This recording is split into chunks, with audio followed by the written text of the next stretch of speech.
and welcome to another episode of the Excellence Foresight podcast, where we explore the future of excellence, innovation, and culture through the lens of both thinkers and doers. I'm your host, Nancy Noemi, and today's guest is someone whose journey is as inspiring as it is instructive. She's a system thinker, a doer, a disruptor. In just 1 year, she scaled her business shoot from $800,000 to 10.1 million with a team of just 4 to 5 operators. Welcome, Jennifer Yeh. Thank you so much for having me. It's a pleasure. So let's start by you telling us a little bit more about yourself. Yes. So right now I am a single mom to 3 kids while juggling, a startup. I still consider it a startup because we are still, very much bootstrapped. We've been around for almost 7 years now, but we still operate very much with the startup mindset in terms of how we operate, how efficient we are, and how much we really try to be mindful about our expenses and just being really efficient in everything that we do. I like your focus on efficiency. So when you started Shoot, if you can go back a little bit to the origin, what were you trying to achieve? Where does the idea came from? Yeah, so there were kind of 2 parts to it. My other co-founder, whose name is also Jen, we really started off as more creatives. She was also an actor, and I did a lot of things with like graphic design or designing dresses for children. So we really came from the world of being creative and trying to find a way to do what we love full time.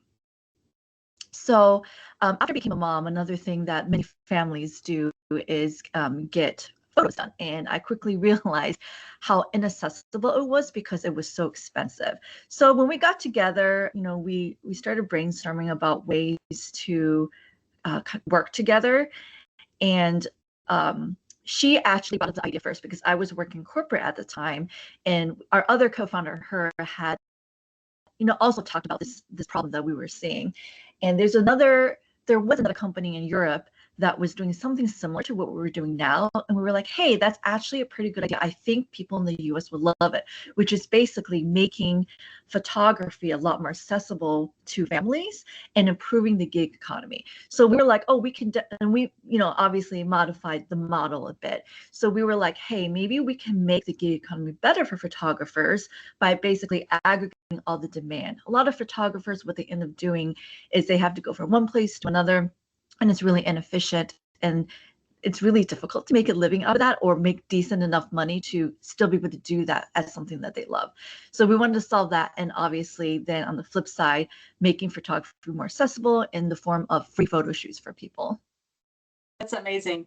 Jennifer, if I want to ask you about going back a little bit, you had this big growth, right? Huge growth. So what are the moments that really made the difference in your growth journey? Yes. So I would say there were a couple moments. The first one actually being COVID. So when COVID hit, we were like, oh no, what is that going to do to our demand? What are we going to do? But what we quickly realized was that actually our model of outdoor photo shoots was one of the few activities that people actually could safely participate in. So we were like, great, that solves that problem. But prior to that, as we were expanding in the US, we were going to each city to open up a city, to meet the photographers, and all of that, to even offer it to clients. And we were like, well, how do we do that? We don't want to fly during this period. And we basically were able to come up with a way to have a very strong vetting process to hire photographers virtually. So being one of the only things that people can do during that time and figuring out a more efficient process to open up new cities, that combined actually led to exponential growth during COVID. Yeah.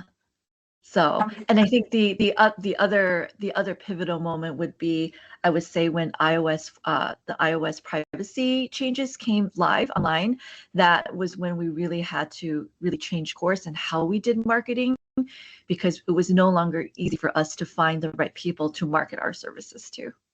Yeah, I think that's then COVID has opened some opportunities for some people, while it was really very challenging challenging for others. And I think you were able to seize that opportunity, which is very nice and nice to see. And our podcast is about excellence. And I think a lot of things is about how we put things together, right? And how we find the right ideas, but also the right systems to Yes. make those ideas and put them into practice. So I think when we were preparing for the podcast, we spoke a little bit about system thinking. And in addition to, to your experience in Shoot and how you make that scaling up, can you give us some like 3 most valuable lessons you've learned from that intense growth journey you've had?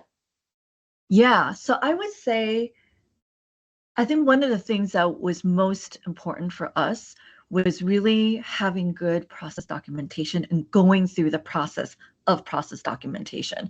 Because what we found when we did that is, one, we got a much clearer picture about how people on our team were approaching their work streams. And because once we do that and once we write things down, it was very easy for us to see points of inefficiencies. We're like, oh, why are you doing things different? This way. Actually, we can do it differently by either automating to make your life easier, or hey, maybe this isn't the best way to go about it. So that was really important, because sometimes when we're so busy just executing, we don't think about whether or not if this is the best way, right? And that makes a huge difference. And also by going through that with people on our team, they were able to really see how we think and make decisions, which then empowers other people to think more like us, so that we're not always the sole decision maker and become, the roadblocks to moving things forward. Amazing. So that's, yeah, go ahead. I'm hearing you, and I'm talking how she must have had classes in quality and lean and how to reduce waste, because all what you're explaining here is really amazing, how you're looking at efficiencies and trying to find better ways of doing things. So please go ahead. Yeah, for sure. So that's the first one. So the second one would actually be for us, like making sure we had the right people on the team. So we started in the startup being completely new to the whole system, completely new to even hiring people. And I think with that, we've learned that having people with the right value, the same value system as us, was actually more important than people coming in with the exact skills that we need.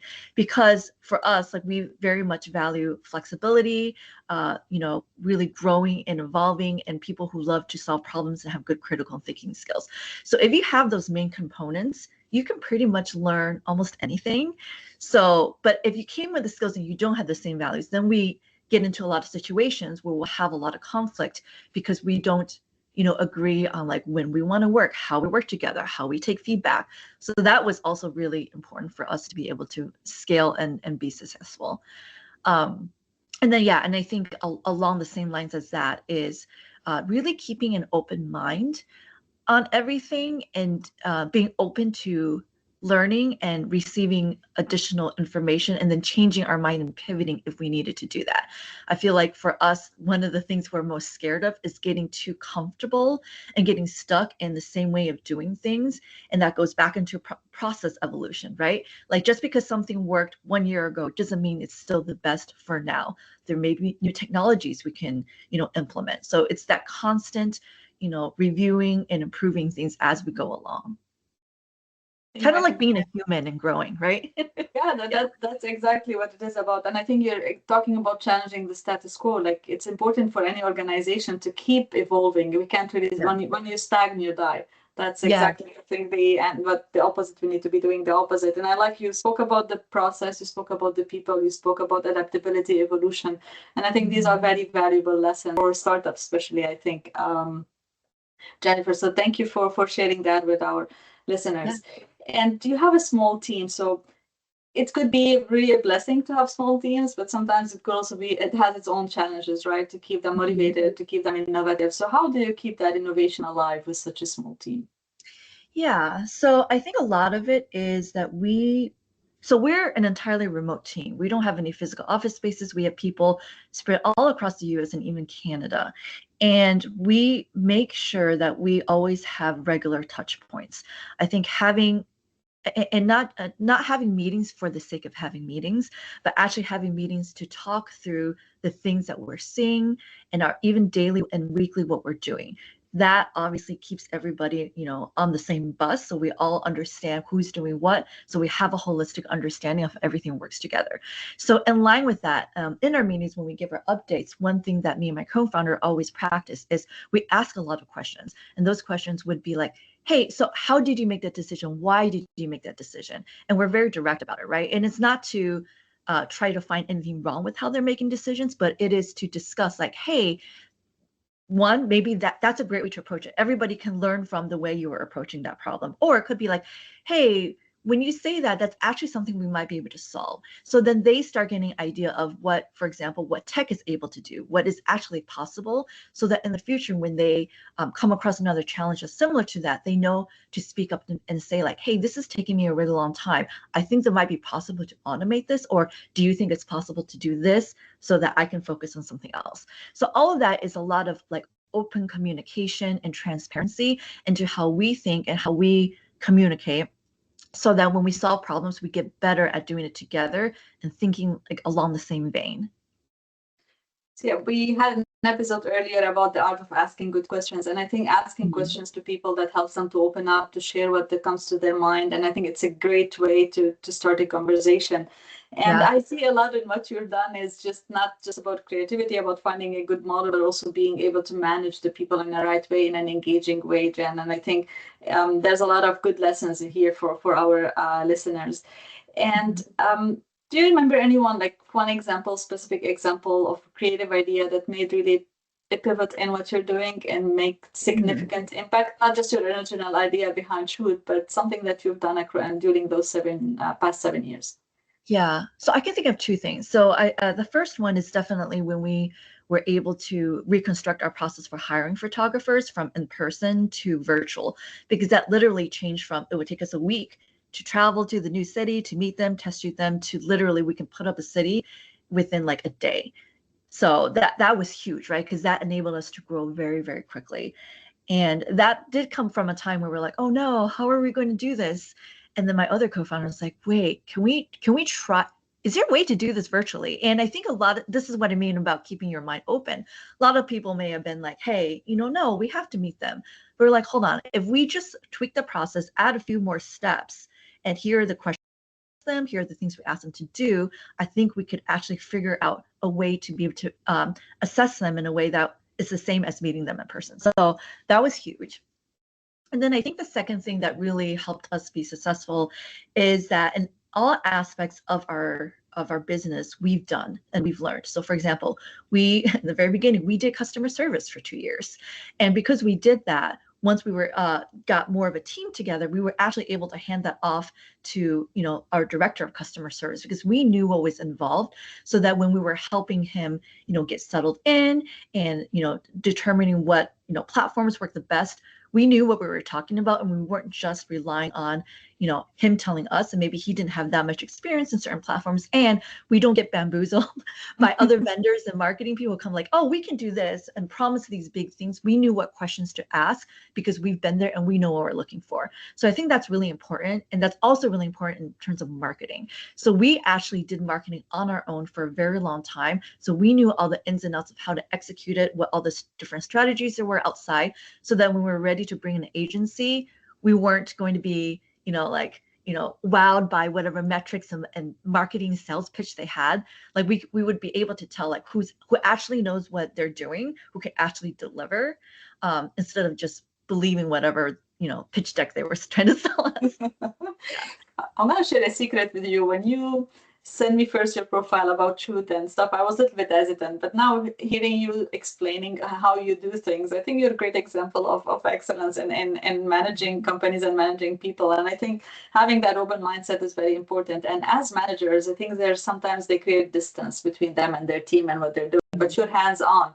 I think being really involved in everything gives you the depth and the right understanding of how things should work, so you can take the right decision.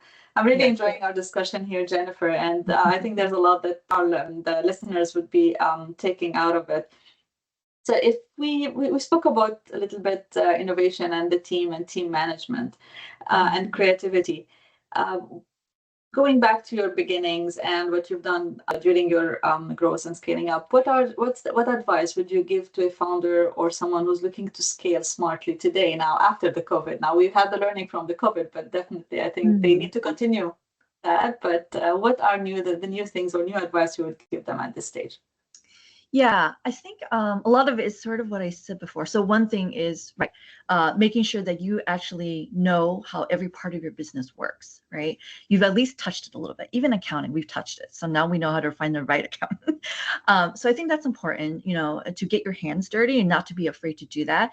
And I think when you do that, you also figure out where your strengths and weaknesses are. You may be surprised to be like, oh, I'm actually really good at this. And then maybe that's something you should keep for now. And the other things you're like, oh, I'm really bad at this. And that's where then you should go find somebody else to do that for you, right? And then I think the other thing is, especially with the way, things are going now, technology-wise, really staying on top of AI. So one thing that my co-founder and I do, if there is like an AI conference or whatever, we always attend those, even if it's virtual, put it on the background, listen to it, because obviously AI it helps us make our work more efficient and enhances our work. But if we don't stay on top of that because it's evolving all the time, we're going to miss out. And having that also helps our team members work more efficiently, which means they can either do more or they can have more time to themselves.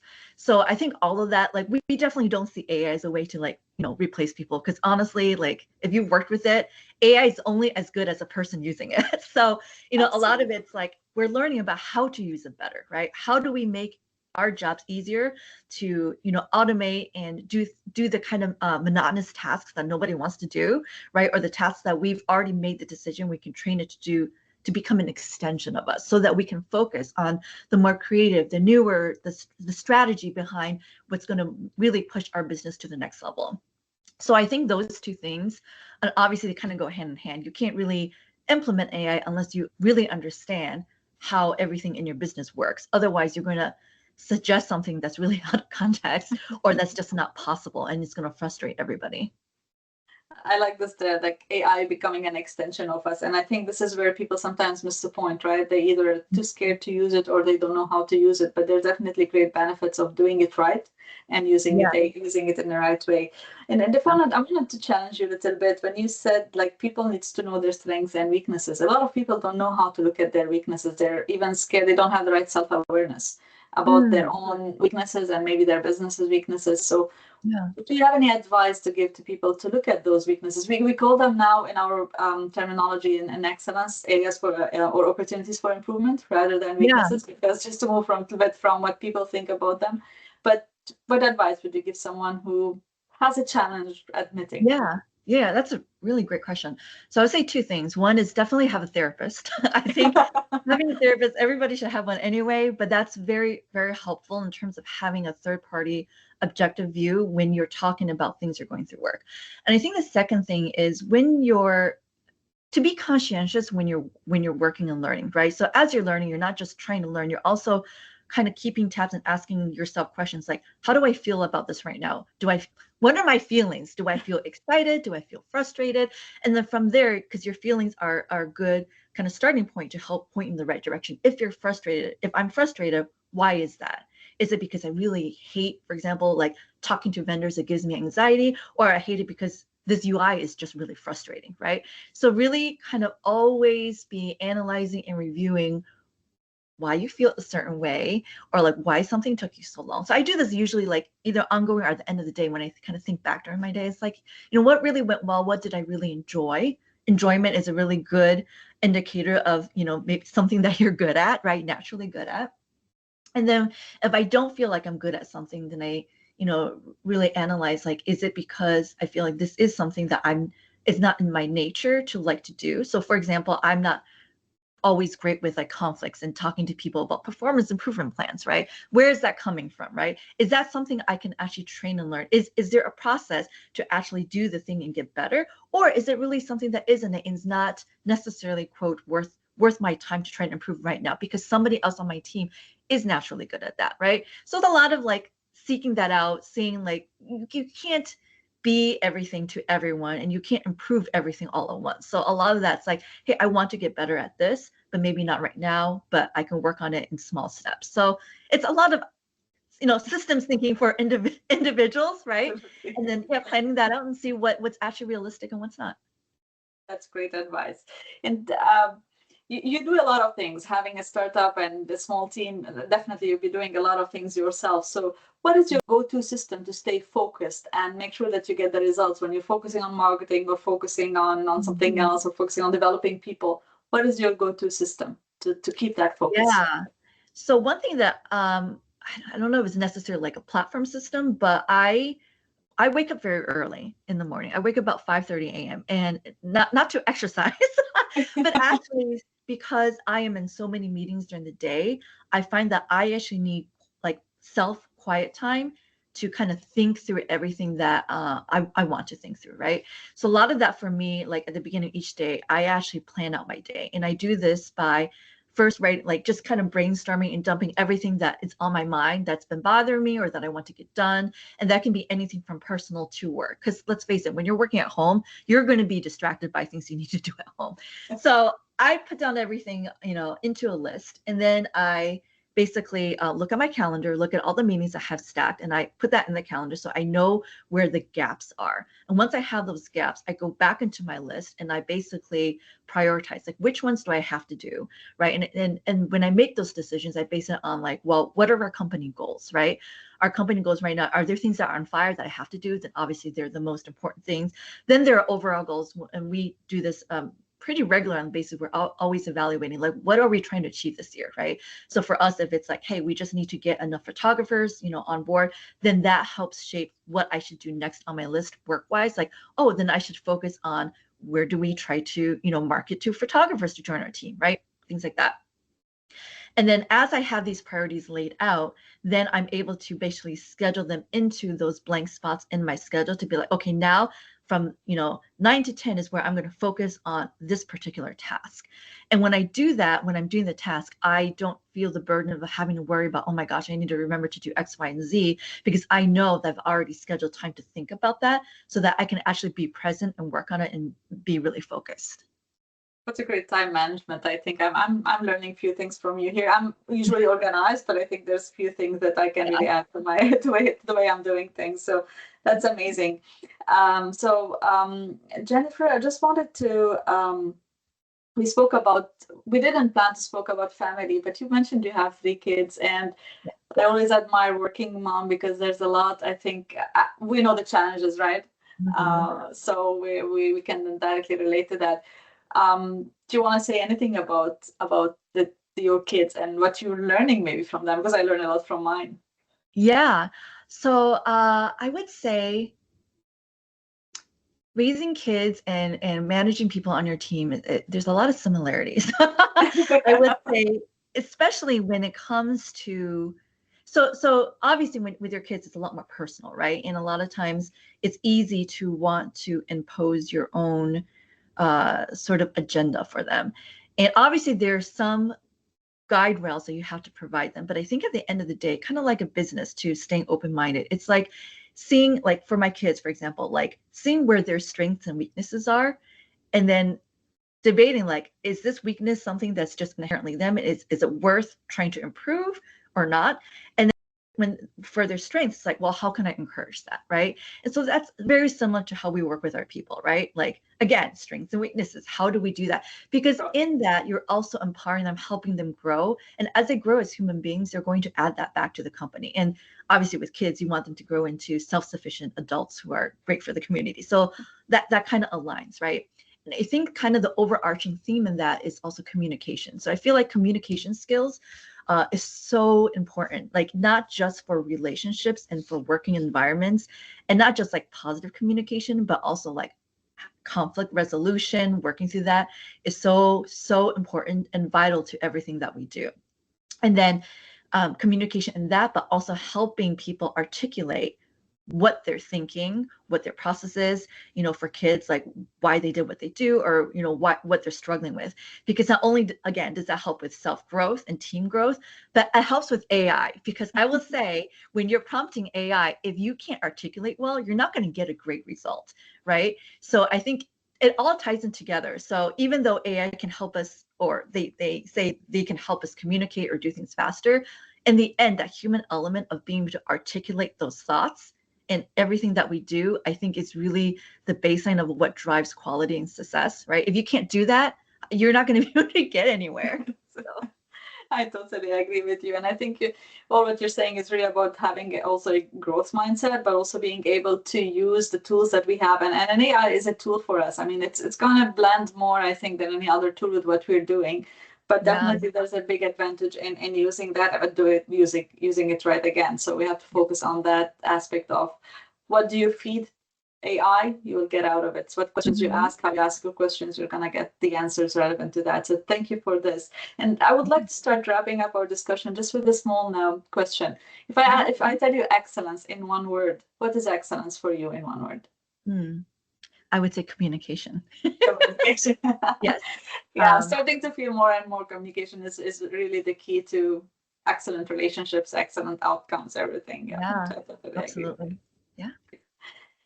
Jennifer, thank you so much. I've learned a lot from you. I enjoyed our discussion. It was really an honest, powerful discussion. And your journey is a reminder that system thinking isn't just for engineers and everything we're doing. It's the heartbeat of the sustainable growth of any organization. I thank you a lot for sharing, honestly, with our listeners, your story. And I would like to ask you, where can people connect with you or follow what's next with Shoot? Yes. So you can follow us on Instagram. We're under that tag Shoot Photos. So SHOOTT Photos. You can also go online on our website at shoot.com, and you can go to our About Us page. You can see where I'm on LinkedIn. You can connect with me there. My co-founder and I also do a lot of consultations virtually for people who are looking for maybe more specific advice on what they're trying to do. So you can find us on LinkedIn with that and book a call with us. But yeah, otherwise, if you go on our socials, we're very easy to find. That's great. This was an amazing discussion, Jennifer. Thank you very much. Thank you for what you're doing, and I wish you all the best in your journey. And to our listeners, please remember, excellence is the decision, is a mindset, and most importantly, it's a set of robust systems that you put in place, similar to what Jennifer explained to us about how she does things. Until next time, keep shifting towards impact and tune in to our next episode. Thank you.